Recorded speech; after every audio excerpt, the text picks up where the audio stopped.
ఇంకా మారవా నువ్వు? లేదు మేడం, నేను మారిపోయా. I'm completely decent now. ఒకసారి అమ్మాయిలు ఆంటీలు ఫిగర్లని తిరిగావంటే యాసిడ్ పోసేస్తాను. హే భగవాన్.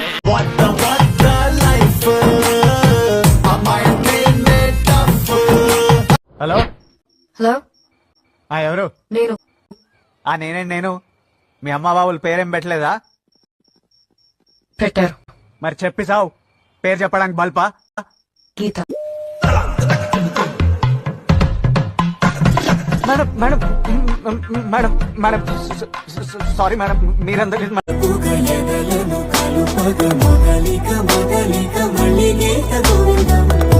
అలానే అంటారు కానీ నాకేం తెలుసు మామయ్య గారు, చిన్న పిల్లాడిని. ఇంకొకసారి అమ్మాయిలు ఆంటీలు ఫిగర్లు అని తిరిగావంటే యాసిడ్ పోసేస్తా.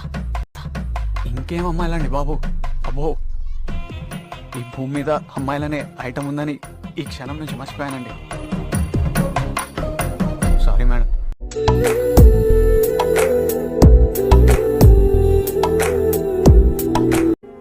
మేడం, మీరు ఎప్పటికీ నన్ను ఇంకా అర్థం చేసుకోవాలనుకున్నాను.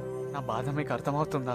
నువ్వంతా అమాయకంగా మొహం పెట్టి madam madam please madam please madam please madam sorry madam please madam అంటే ఎవరు పడిపోర్రా నీకు? తప్పైపోయిందని చెప్తున్నా కదా, ఇంకింతేనా? అవును, ఇంతే.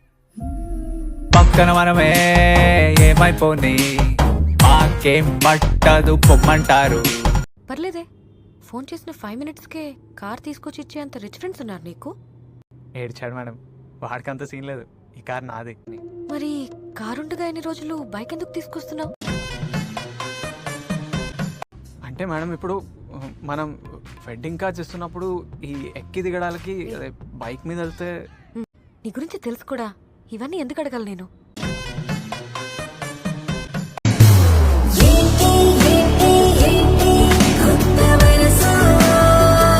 మరీ బాగుంది. మీ తాతయ్యకి బాగాలేకపోతే నేనెందుకు ఏడుస్తాను? నీ తాతయ్య మా తాతయ్య ఏంటి? కొంచెం కూడా హ్యుమానిటీ లేదా నీకు? సర్లేండి మేడం, ఏడుస్తాను. తాతయ్య ఎలా ఉన్నారు? కొన ఊపిరితో ఉన్నారు. నేను రమ్మంటున్నారు. నన్నెందుకు? ఏమో, ఆస్తులు ఏమైనా ఇస్తాడేమో. మీరందరూ ఉన్నారు కదా మేడం.